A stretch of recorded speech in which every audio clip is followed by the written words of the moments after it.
Thanks, Taryn. And thank you, everyone, for I wanted to say that also, if you want to see a larger version of my screen that I'm sharing, I believe you just double click on that and that pull up large. So joining me today is Lauren, our team at Ollo Metrics. I'm really excited to share this information with you all today. We're going to be talking about Facebook ads, the metrics you need to scale. So the real North Star here is how to acquire customers online at a profit so that you can scale your business. And that's the grail of digital marketing and advertising. So I'm excited, and I hope that you will all learn a lot today. So a little bit about myself. I'm Warren. I'm the co-founder and managing director of Ollo Metrics. And so we are digital based right in the Lower Mainland. We specialize in Google ads, Facebook ads, SEO. But what really makes us different is that we place a lot of emphasis on analytics. So it's helping our customers from the top line all the way to the bottom line and the whole customer journey, so that they know when they're doing some marketing, it doesn't exist in this kind of island where they don't really know how it's working. They can really connect it right to sales and revenue. That's really what today's all about. But knowing those metrics, it's really hard to scale confidently. I'm also a former marketing at a company called Kintech. And so the reason I share that is because I didn't just grow up from one agency to the next. I worked at a small business in Vancouver as well, and really built my career, built that brand up for 10 years. So what it's like to be on the other side of the equation, be within a marketing team that's really hustling and trying a bunch of things year over year and launching side businesses and whatnot. I can really understand your position when you've got your product that you want to sell, and you're looking about how do I go about doing this in the best way possible. And lastly, I'm also a lead instructor at BrainStation. BrainStation is an excellent tech ed institute which started in Vancouver, but is now in many other cities around the world. And it's really about teaching digital skills, right? Hands-on digital skills. And the reason I share that is to talk about how things have changed lately. So all of our courses have kind of switched online. A lot of events have switched online, and this has really changed the whole dynamic of how we market and the grassroots tactics that used to work and maybe aren't part of our marketing mix anymore, right? So a lot of companies have been shifting more digital, and that's why the stuff we're going to be talking about today is so critical and so important. So why paid traffic? And that's really what Google ads, Facebook ads, LinkedIn ads, whatever online ads you're running, this is all part of a paid traffic marketing channel. So the best way to talk about paid traffic is to compare it to its kind of counterpart, which is organic traffic. So paid traffic allows us to drive demand very quickly. So turn on campaigns, we've got demand, we've got traffic coming to our website. Paid traffic is predictable, right? Once you establish some benchmarks, you can pay attention to benchmarks grow month after month. It's also very measurable if done correctly. So you make sure that your measurements set up correctly, and then you can measure every single step of the customer journey. And also one of the main promising factors is that it provides short-term ROI, right? You are doing paid ads, you want a short-term ROI. And here we're at Startup Week.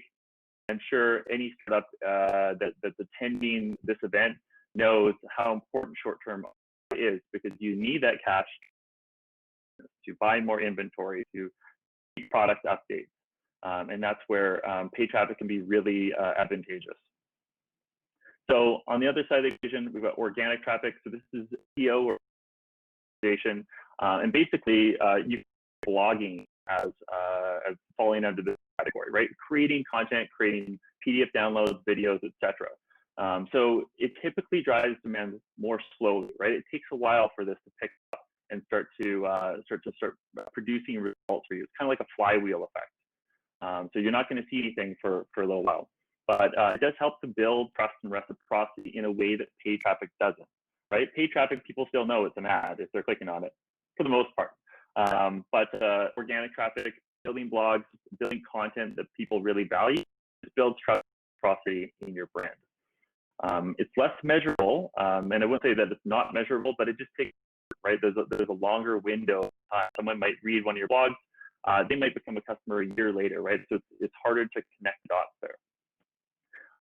But it provides a long-term, more stable ROI once you get things up. So both of these systems, as you can see, have advantages and also disadvantages, and in mixes very nicely. So the analogy I like to use, paid traffic is kind of like a fire hose. You're pointing it at the audiences and the keywords that you want to go after and you want to attract to your brand. And organic traffic is kind of like rain. It accumulates, makes a nice reservoir of customers or subscribers for your brand that you can tap into over time. So hopefully that helps to clarify things. By the way, if anyone does have any questions, you can put them in the chat. If they're really quick and easy, I'll just try to answer them right off the bat. Or if some of them are going to take long, save it till the end. We're going to have a little Q&A period.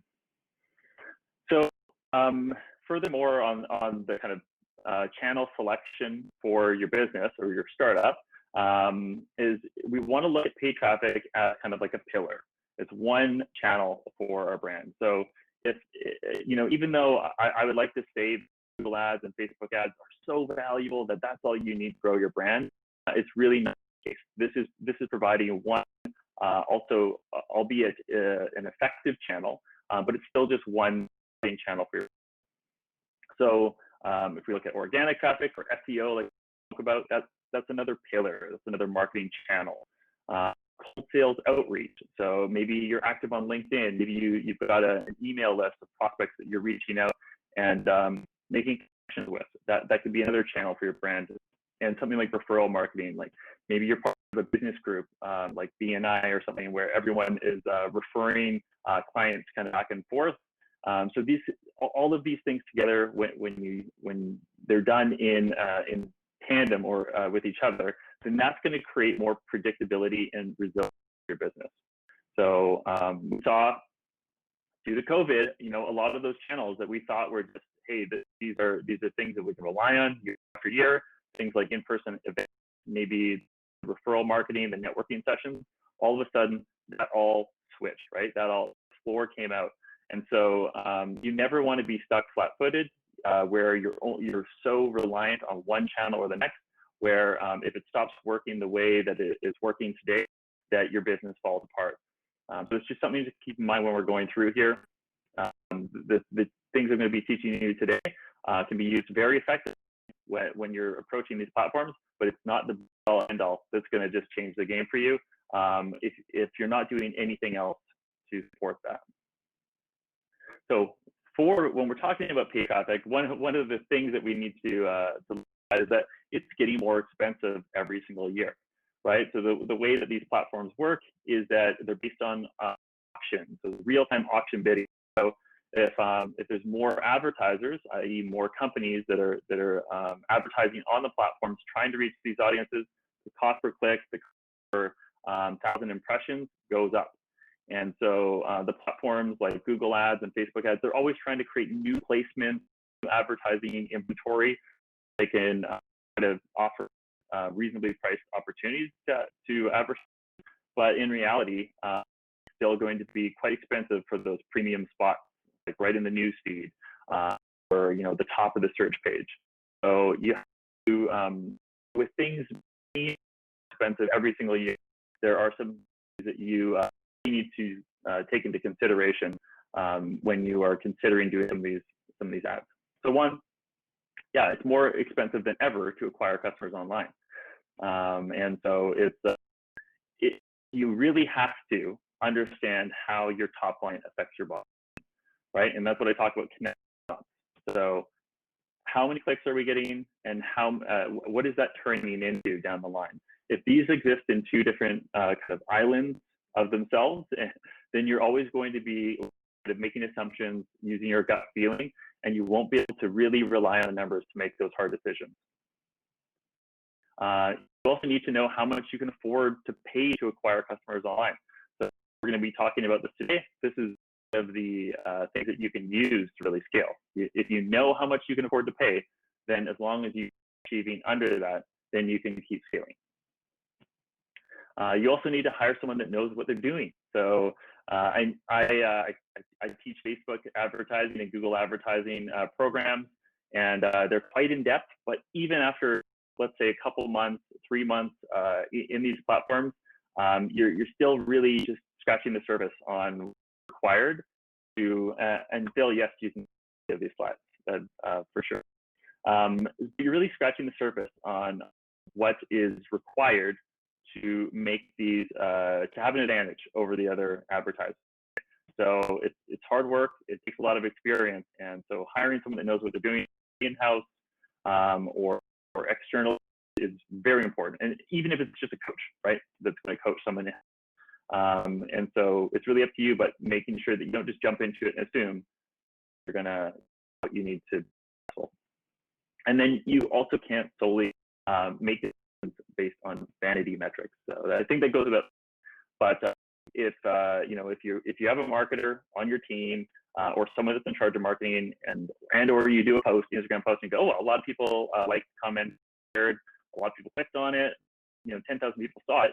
You can only do that sometimes before you run out of money and you say, okay, we can't do that anymore, right? So you need to be able to prove that that led to this, which is going to make us this much money in the end. And here's a great quote from Vivek-Chand Segal. I think I got that right.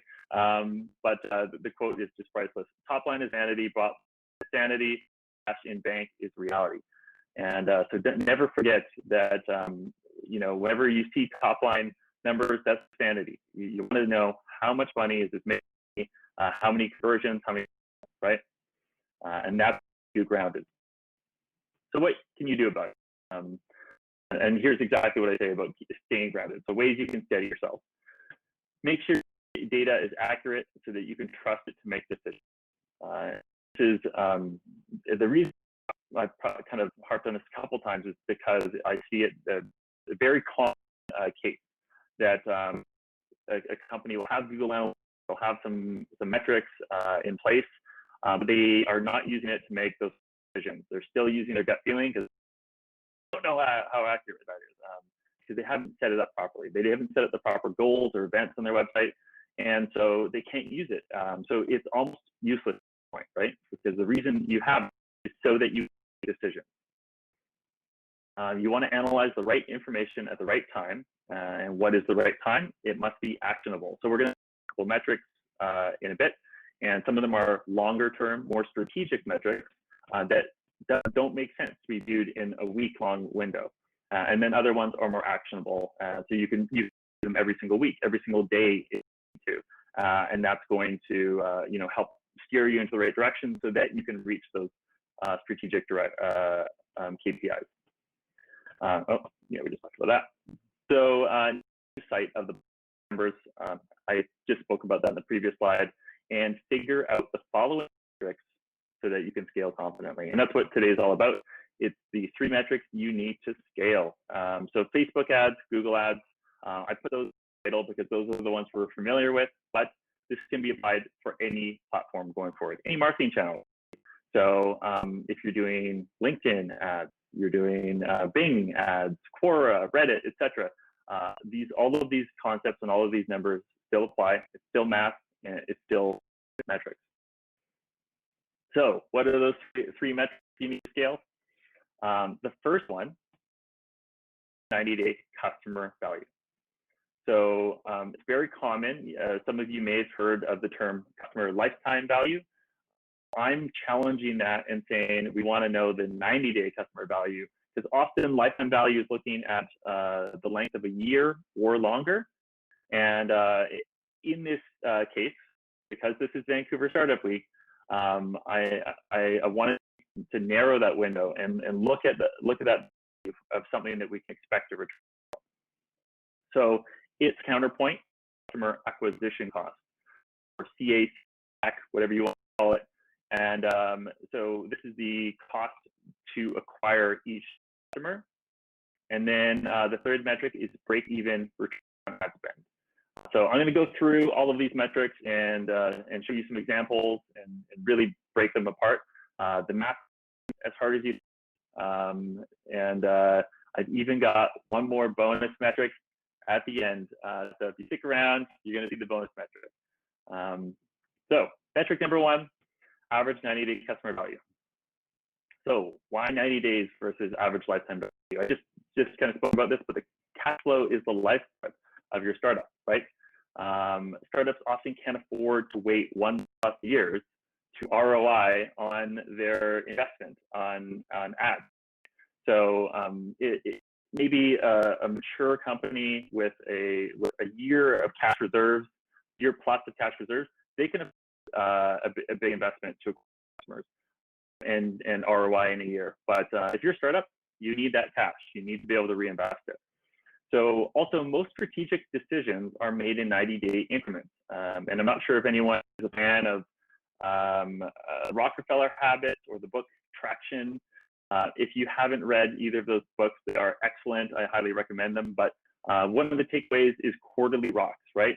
When you have a business, you're doing your strategic meetings, you set together an annual plan, and then you break it into quarterly strategic sessions where you're setting quarterly rocks that you want to achieve, right?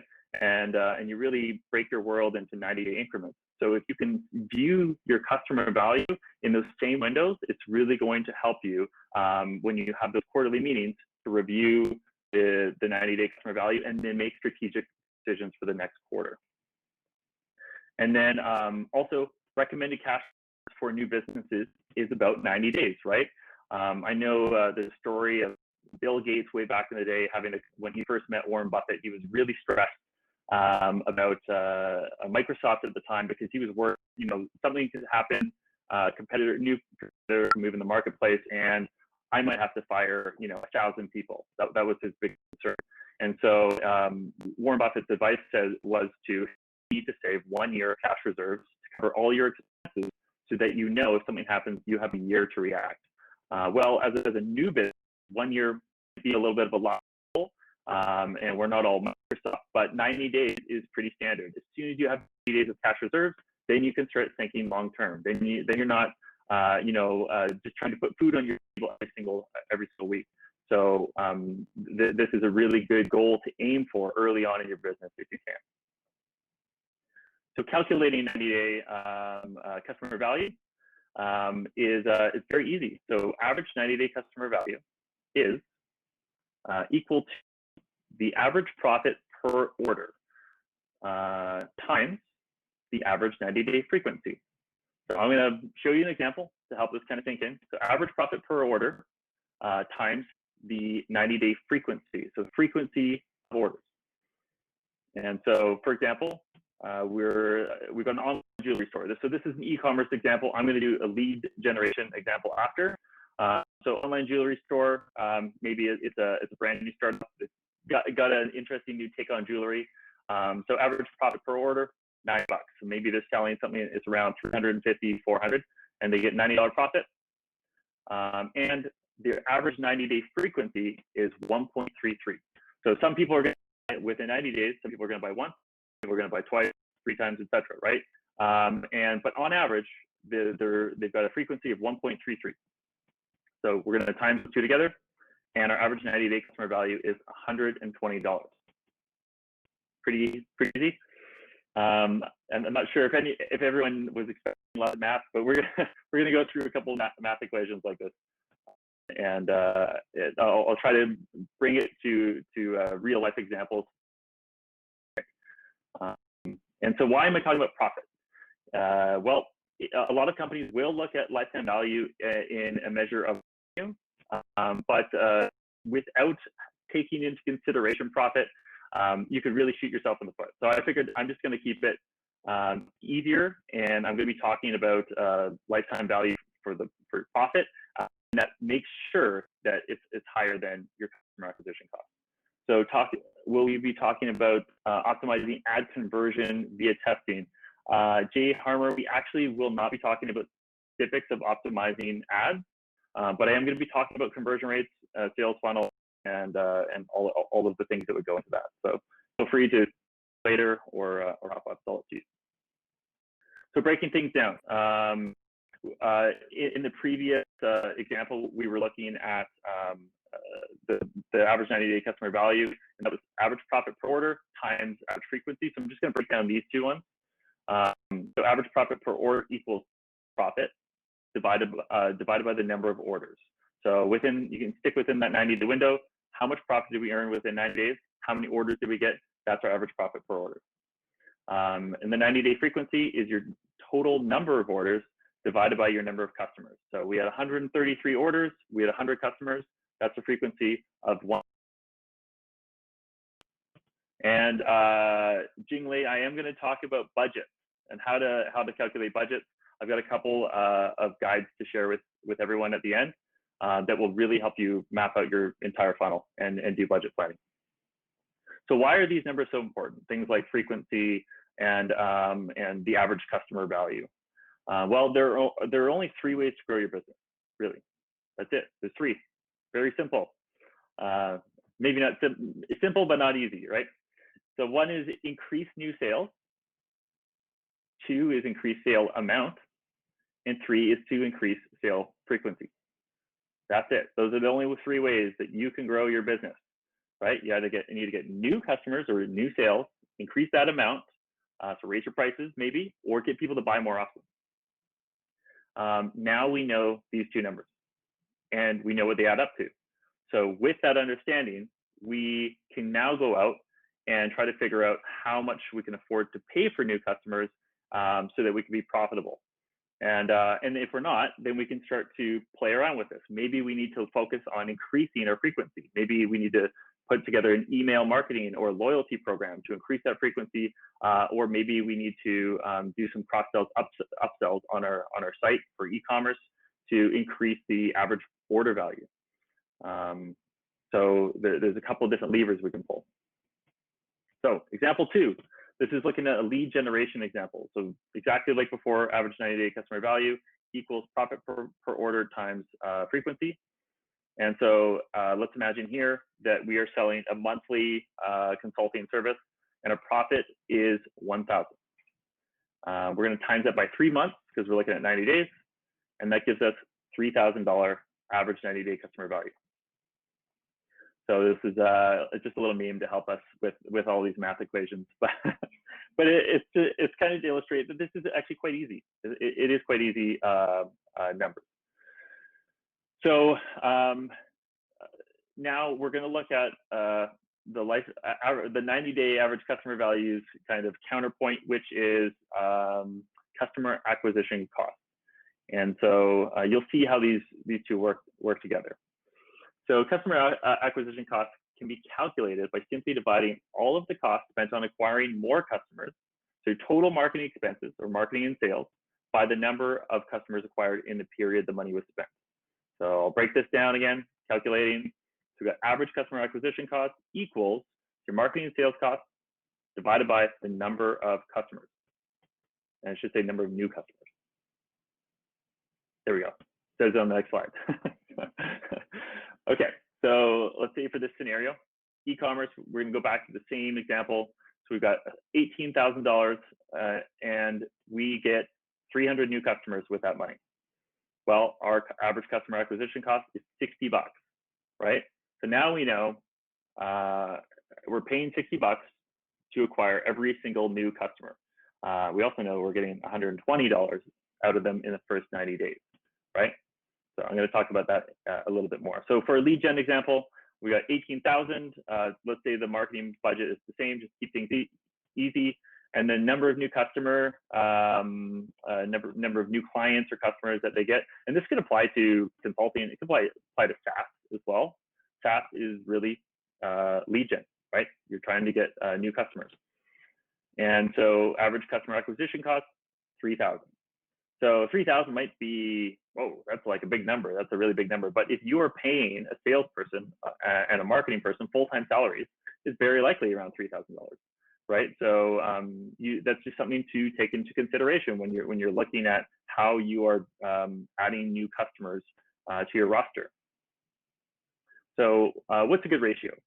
And now that we have these two numbers, we want to look at, what do we do with that information? Well, they really have value, not in and of themselves, but in comparison to each other.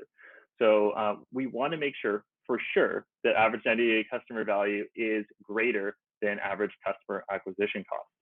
And there is a few sources online that do suggest an ideal lifetime value versus customer acquisition cost ratios to be about 3 to 1.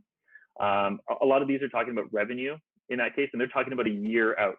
So, but it's really going to make sense, have to make sense for you. So you've got to do this for your business. You got to feel it out, and then looking at it over time is where it really starts to become valuable, right? I'm going to suggest here that having this ratio, what if it's a high value product and versus a SaaS product? So Salik, can you just give me a little bit more information to speak to that a bit more? But I do hear what you're saying. For SaaS, actually, it'll start to make sense a little bit more in a second. But so I've got average 90-day customer value of 120, and then customer acquisition cost of 60. This is the e-commerce example. That's a 2 to 1 ratio. I would say that this is very healthy, and because we are talking about the profit we're making from these customers, right? And we still have a whole year left or more to try to nurture those customers and get more value out of them, right? And lead gen, in the example that we shared, we had an average 90-day customer value of 3,000 and then customer acquisition cost of 3,000. So this is a 1 to 1 ratio. I would say personally, it's not so good, right? It's we're spending 3,000, we're not making that money back until after month 3, right? So there's some risk there, right? And if all the money we can make, or all the extra profit that we can make from customers is after 90 days, then it's going to put some constraints on the business. And you might ask yourself this question and say, hey, that's totally fine for my business because that's how we've modeled things out. But if your 90-day lifetime value is less than your customer acquisition cost, you won't be able to scale quickly without outside investment, right? So you're talking about the SaaS example, and SaaS companies, when they do the modeling, right, they say, hey, on average, our clients stay for 2 years, and then we are ROI positive after month 8 or something along those lines. But they need, at that point, outside investment in order to scale at that point, right? Because when they're getting started, they have a burn rate. They are not making money until they hit that kind of point. They cross that chasm, right? So, but if you want to take that money and reinvest it, you need to be making it back quick enough that you can put it back into your marketing campaigns. You can put it back into your products and stuff. So it really is your choice at the end of the day, depending on your business model. But if you're relying on your own cash that you make from sales, and you're not getting outside investment, that's what you have to do. You have to get it back. And so selling real estate products, small homes, quality. Okay, I think I'll, Salik, that might be something that I'll save for the end. But thanks for your comment. And Google ads may be more effective than Facebook ads.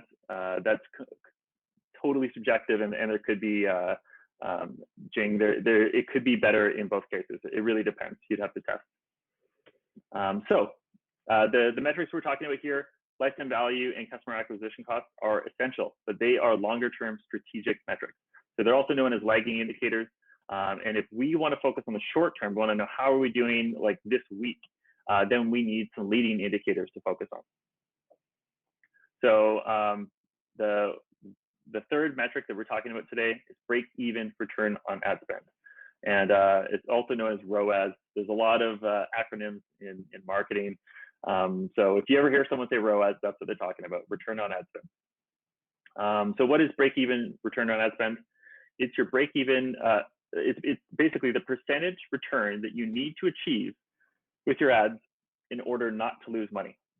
So you're really breaking even, right? And just to calculate this, first I'm going to show you how to calculate return on ad spend. So what is return on ad spend first, and then we'll talk about the break-even metric. So return on ad spend is revenue divided by ad spend. And then you times it by 100 if you want to display it as a percentage. Pretty easy calculation. Let's say we spend $6,000 over 3 months, $2,000 a month. It brings in $27,000 in revenue. Our return on ad spend is 450% or 4.5. So it's just a simple calculation. Now, what about break-even return on ad spend? So now that we know, let's say that's what we're hitting, how do we know if that's good, right? We need to ask ourselves, is that positive? Is that negative? Are we making money or losing money? So this calculation is even easier. As long as you know your net margin. Often this is done with gross margin. So basically just your average order value minus your cost of goods. But I prefer it with net margin for the same reasons as before. Then you don't have to also calculate that separately. As long as you know your net margin, then you're playing it safe. You're scaling profitably without any kind of veil over your eyes that you think you're doing a good job and you're not. So literally just divided by, let's say, a net margin of 25%. So that's going to give us 400%. And now we know the break-even, our actual return on ad spend is higher than our break-even, right? So, and balancing these two, that's what we want. We want our actual return on ad spend to be higher than our break-even.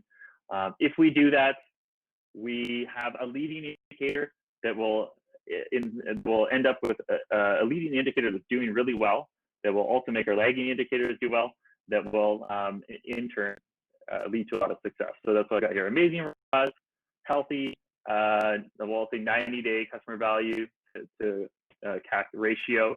And that's going to leave you with this nice portion at 11. So if you're doing it all right, so into that, leads into that, leads into that. You get to see how those earlier leading indicators really make your business successful in the long run, right? But if you're only looking at the leading indicators in a very narrow window, you lose sight of the big picture, right? And same goes for the long-term strategic numbers. If you can only see those, you can't fix mistakes before they become a problem, right? It's like, oh, well, now we see this problem we could have solved two and a half months ago. So bonus. I told you we're going to get a bonus metric, and that is target cost per lead. So when I'm talking about ROAS or return on ad spend, it's usually more applicable to e-commerce, and it can be used for lead gen as well. But you have to assign values, goal values to basically every stage in your funnel, in your sales funnel. So a lot of times for lead gen companies, it's easier to just pick a target cost per lead. And as long as the leads are qualified enough, that keeps things simpler. So that's why I wanted to share this metric, which is kind of almost like the same type of metric. It's a leading indicator, just slightly different type of business. So in order to know our target cost per lead, though, we need to first know our average value per lead. So very similar to the break-even return on ad spend and actual return on ad spend. To know our target, we need to know how much value we are actually getting from each lead. So calculating average value per lead, we're going to look at a typical sales funnel. And your sales funnel might be slightly different, might have a couple more steps, but this is like from a super high level, the simplest sales funnel. You've got your leads. Let's say you get 10 leads, and then 2 of them are only qualified leads, someone that you would actually want to send a proposal to, or that you would maybe if you're SaaS, it's 2 people that you up on the free trial, right? So you got 20% qualification rate. Then you close one of those customers. That's a 50% close rate. So these are small numbers. Your numbers will likely be much larger, but this is just for simplicity. So in this, the 10 leads, 2 of them become prospects. Like the other 8, they just might not be in market right now. They might not be the right person. They might have just been a tire kicker, someone that doesn't even respond to your call. happens all the time. So these are pretty normal averages. You might have a lower close rate, but as soon as you know these, then you can start to play around and improve them. And by the way, in order to know these, you need to have a CRM. So since this is Vancouver Startup Week, and I'm sure there's lots of small businesses here, if you don't have a CRM or customer relationship management software, which is what it's for, then nowadays there are a lot of lightweight options out there that can cost less than like $20 a month. And then you can map out your whole sales journey, keep track of all your leads, prospects, and customers. And I strongly encourage you to do that, because it will. It's one of those things, those activities that you do. It's going to pay off in dividends as soon as you start doing it online. That's what you need to have in place in order to know what you can spend. So now, the exact any CRMs you recommend? Okay, I don't have. There's so many options out there. We looked through lots. So it really depends on your company and what you're looking for. We personally use one called One Page CRM because it's cheap and it can do the stuff that we want. But it really depends on the other software that you're using, if it integrates. Like there's one called Pipedrive, which has a lot of integrations. I always say that you want to make sure that it at least integrates with this, which is a workflow that kind of connects a bunch of different apps together. But you might, HubSpot might be the right CRM for you. Salesforce, who knows? So it just depends on your organization, the level of complexity, the tools you use, and yeah. So hopefully that helps. So we're going to take our same example of 10 leads, 2 prospects, 1 customer. I think that's what it was. Yes. And then we're just going to apply it with the values of how much those customers are worth, right? And this is how we find out our average value per lead. So we've got our average 90-day customer value, and that was 3,000. We're using the exact same example as before. So that's a net profit of 33.3%. So that profit, that value of that customer is $3,000. So, and we're going to work backwards through the funnel now. So how many of them were we closing? 50%. So it's 50% close rate. We're going to times 3,000 by 0.5 or 50%. That gives us 1,500. Now we're going to work the qualification. We're going to times that by 0.2 or 20%. Gives us $300. That's our average value per lead. So you can see the power of this, right? Once we know the drop-off percentages on these steps, now we know that we can afford to pay $300 per lead, or that's how much each lead is worth for us. And I'm also going to answer that question at the end. Additional tools, yes. We use spreadsheets. Actually, I'll answer right now. So we use spreadsheets. We also use a tool called Google Data Studio, and that allows us to pull everything and display it in kind of visual dashboards and whatnot. But you can do all this stuff in a spreadsheet. You really can. And a lot of these tools just help you to kind of operationalize them and then pull them into your workflow. So if we have an average value per lead of 300, and we were aiming to get back to that kind of 2-to-1 ratio for our 90-day LTV and customer acquisition cost, then we want to aim for a target cost per lead is around 150, right? And then so that's going to bring us back to that all the way up 3 months later to that 2-to-1 ratio that we're going after, right? And so hopefully that makes sense. It's quite simple. Your targets might be a little different at first. Maybe you have to start with a little bit target cost per lead at 200 until you start to build more authority, more customer reviews, more proof of a concept online, and lower that over time and try to be more profitable. So, but once you know these, then you can start to make those decisions, right? You have that aerial view and also the view of all the details, and then you can make some smart data-driven decisions that you would have just been gut feeling based before. So bringing it all together, how do we use this stuff? Zooming in and zooming out is the way I like to describe it. So typically you think of your executive suite. They're just looking at the big picture. They're looking at a 30,000 foot view. You as a business owner don't need to do this. You can see, and that's usually because the executive either maybe there was something lost in communication, they weren't getting the right metrics that they need. But I recommend having the ability to zoom in and zoom out. And that's going to give you a real pulse on what's happening. So you zoom out to the 90 days, looking at your 90-day customer value and your customer acquisition costs. You review those in your quarterly meetings and make sure that the customer acquisition cost isn't creeping up a lot without the customer lifetime value being higher than it or following suit. And then you can also zoom in to see your ROAS, your target CPL. So you can look at those every single day, every single week, every month, whatever makes sense, whatever, if you have a team that you trust underneath you and you only need to see it once a month, great. But those are metrics that are leading indicators that you can see, and that will give you that long and short-term view of the health of your business. So this level of understanding will help you make the quick tactical decisions as well as planning ahead and thinking about your longer-term strategic initiatives. And there's one more way that you can zoom, that is with segmentation.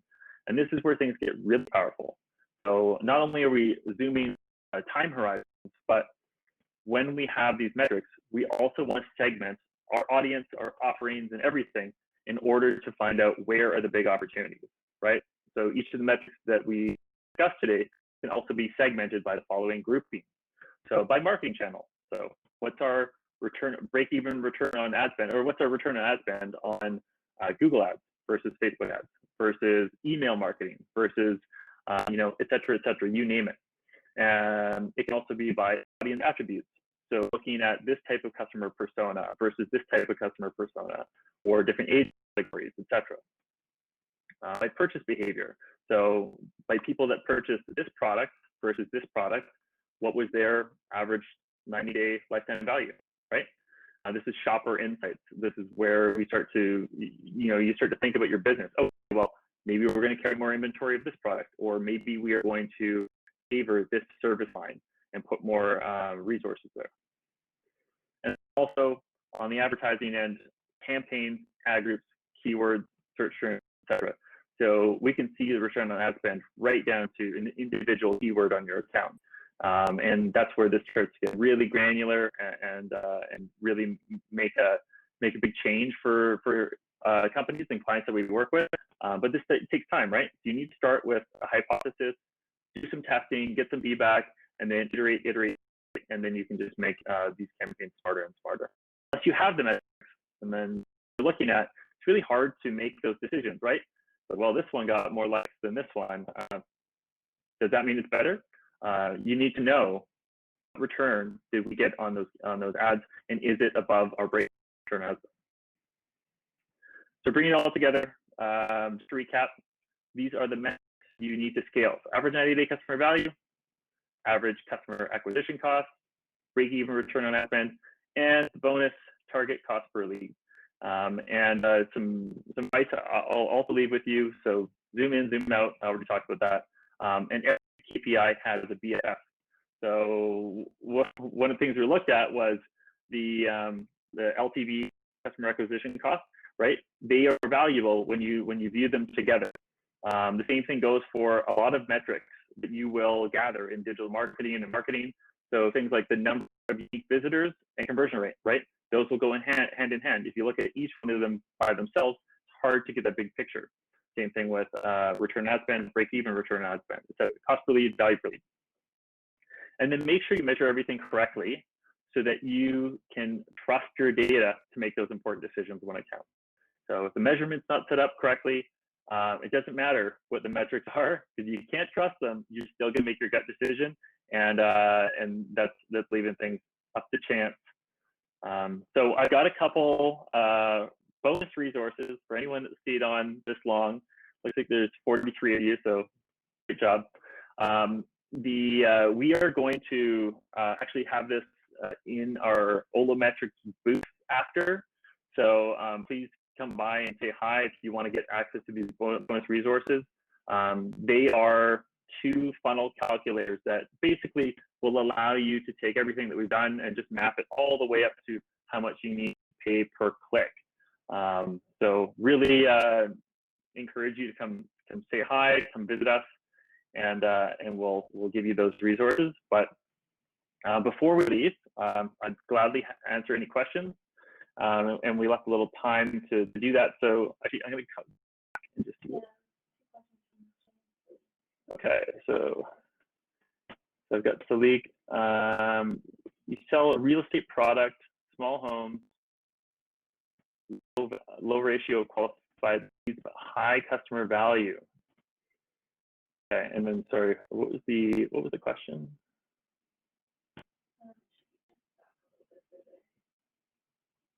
Okay, I'm going to come down a bit. What is a high value product versus SaaS product? Okay.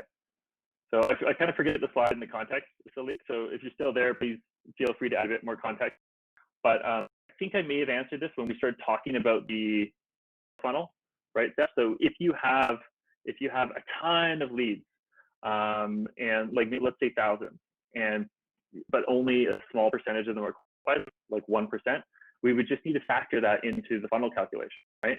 So you can have a low amount of leads that are all really qualified, and or you can have a high amount of leads where only a few of them are qualified, and it's just going to change your qualification rate and and then you map it back, and you'll get your target value per lead, right?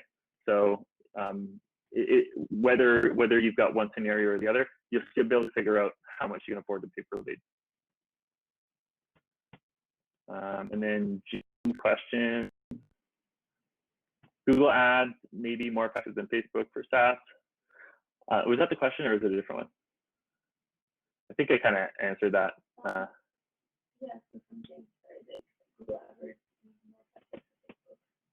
Yeah. So it was for SaaS. The question was for SaaS. I can speak to that a bit.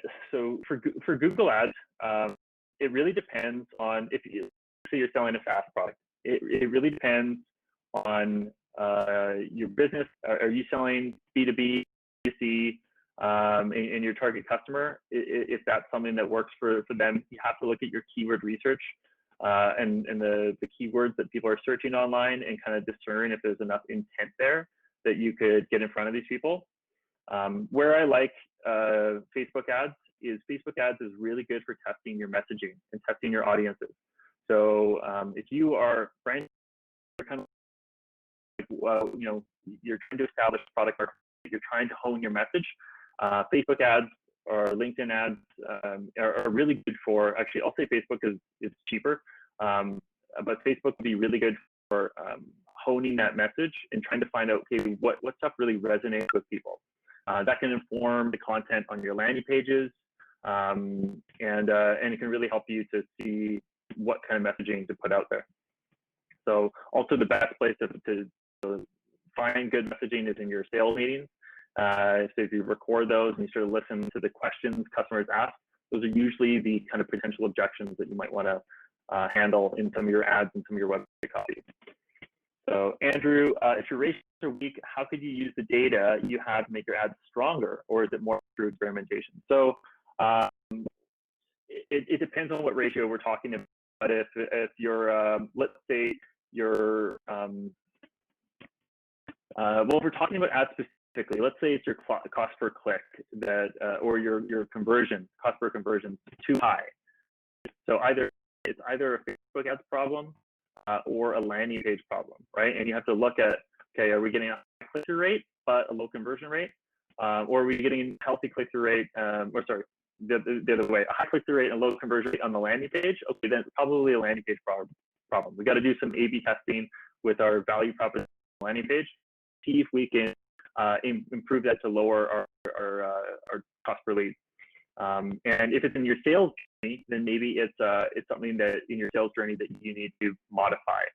So it could be a sales that needs to be changed, the proposals, the way that you break apart your services or package your services. Maybe it's a free trial versus a free discovery call. You have to start looking there and saying, okay, how can we improve this sales journey to make our ads or lower our customer acquisition costs? But once you have it all mapped out, then you can start to kind of identify where the bottlenecks are. So hopefully that helps. If you want to ask a little bit more, just feel free.